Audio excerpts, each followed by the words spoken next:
Hello everyone.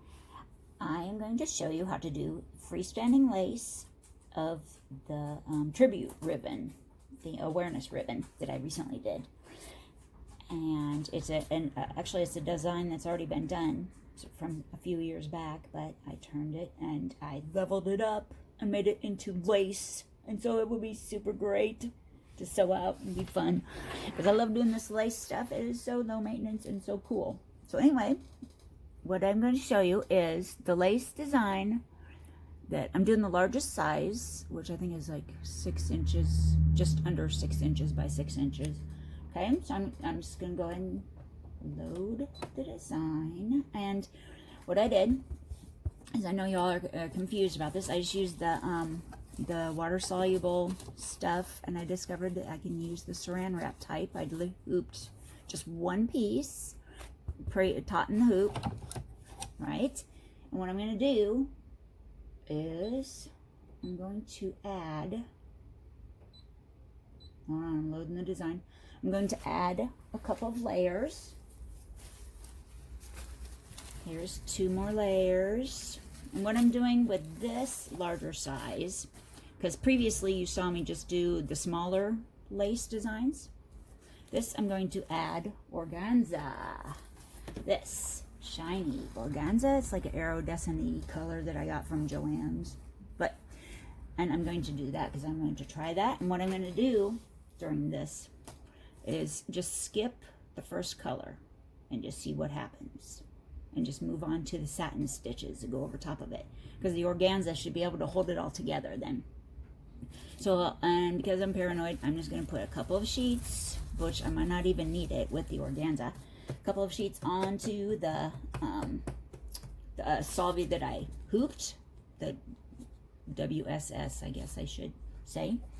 But because the first time that you ever have the water soluble stuff get eaten by your sewing machine, hopefully will be the last. Hopefully will be the one and only time, because that is a mess like no other. So, but all you have to do is just make sure you have plenty of layers, okay? And then if it ever feels like you start to hear it chunking or struggling with the stitching and stuff, I would stop the machine, trim it, and add more, either above or below, more, just a couple of, another layer or 2, okay? Because that has saved me more than one occasion if I have the heebie-jeebs that it's going to get eaten. So anyway, here I'm going to put the organza down right away because I'm going to totally skip the background color because I think that'd be too much. You won't be able to see the shiny. That is my whole point. So I'm going to skip it. Oh, that's not what I want. Hold on. Alright. Okay.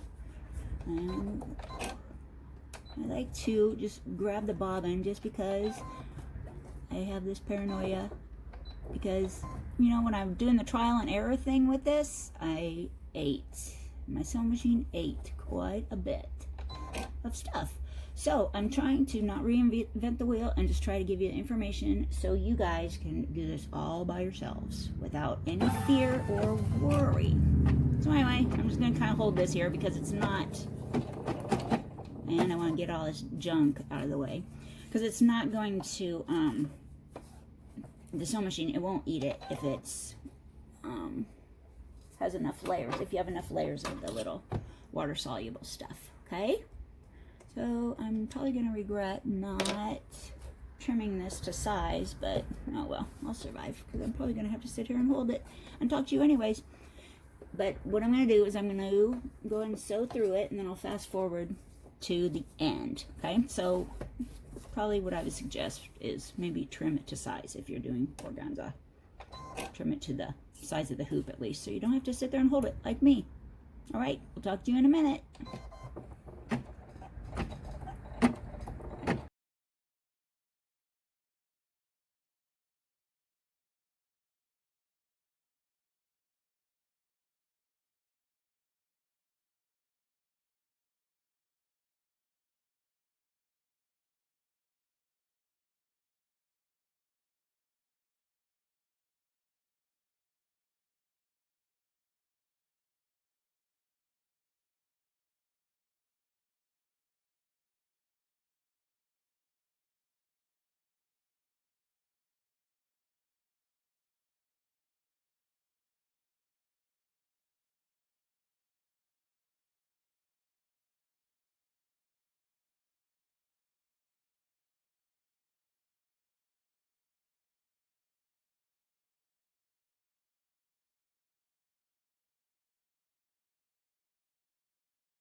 Okay, so here is, I fast forwarded through all the stitching because the video would have taken forever and you would have just sat there and watched the sewing machine run. So anyway, here is the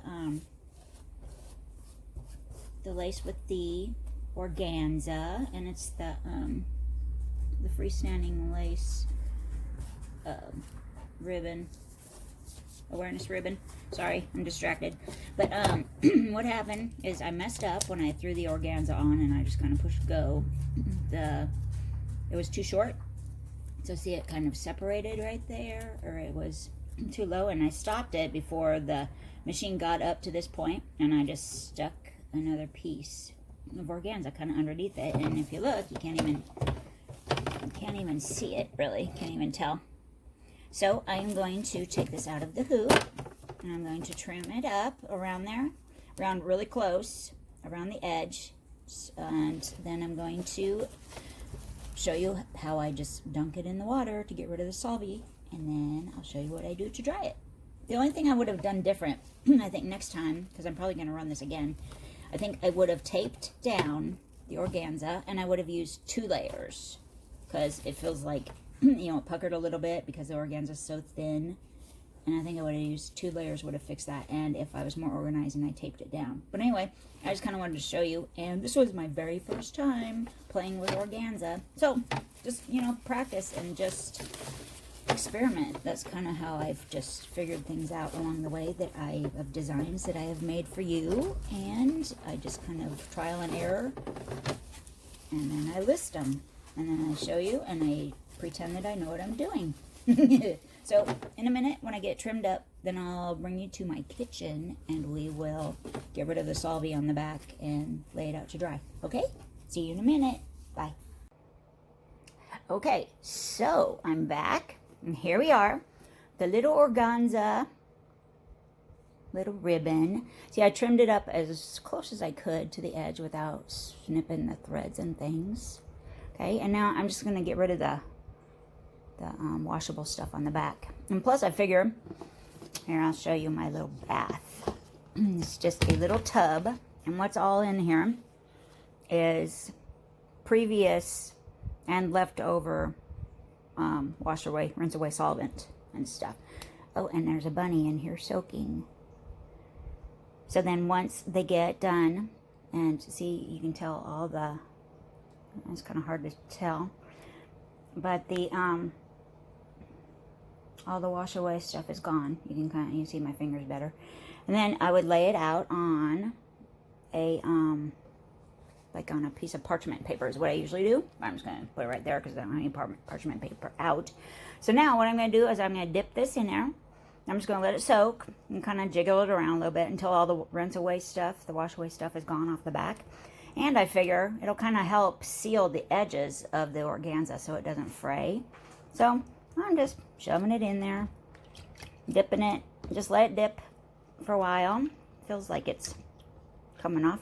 It's coming off pretty easily because there's no background stitching like in this one. There's all that background stitching, and the rinse away stuff gets kind of stuck in those little crevices. But this, I skipped that first color, and I just put the organza down, and now all the stuff is gone off the back, and so now I just let it dry. I'll get out some parchment paper and put it down, and I'll put a fan on it, and then I will show you when it's all done. All right, I hope that helps. And I just have a lid for my little bath of goo, which it feels, yeah, it's slimy. So, and I just keep it because I've been doing a whole lot of lace stuff lately, and I just kind of just toss it back in there and use the same stuff. But anyway, I will be right back as soon as this dries, and I will show you how it looks. Okay, I let them dry overnight. And I kind of had a fan blowing in the area just so keep more circulation. Not directly on them because that causes problems. But initially, when I put them on here and they were pretty wet, I put on an old-fashioned bar towel, I guess, you know, just a cottony type. And then I put on a heavier towel, just like regular old towel, over top of them to kind of weigh them down a little bit. And then once that absorbs a little bit of the water, it helps keep the edges from curling, because I don't like it when it curls up. And it kind of sticks because that stuff's like glue. And just gently pull them up, pull it up. This was from the freestanding lace, the one with organza that I did, which is also part of the video. And here is the little one that I did. You see, all the stuff is gone. And here you can see the shiny with the organza. And the difference with the organza is I left off the background, the first color. Because see the background stitches, like the little cross stitches in the background? Just try to hold the thread together once the solvent is out of just the thread ones. But if you have the organza, it can kind of hold itself together without the background thread. And plus, you wouldn't see all the shinies if it had all the background colors. The only thing I would change with the organza next time is I would use 2 layers, I think. Just because as it was stitching, it kind of was puckering, even though you can't even tell, because it's the shiny kind of takes over. But I can see it close here if you look at it really close, and I pretty much criticize everything that I do. So, and plus it will kind of just hold it together a little stiffer. But otherwise, there you go. There's the 2 little freestanding lace tribute ribbons. I hope you like them, and I hope you enjoy these, because I think this is fun. It's more of like a crafty little project than just an embroidery design. So anyway, happy stitching. Bye.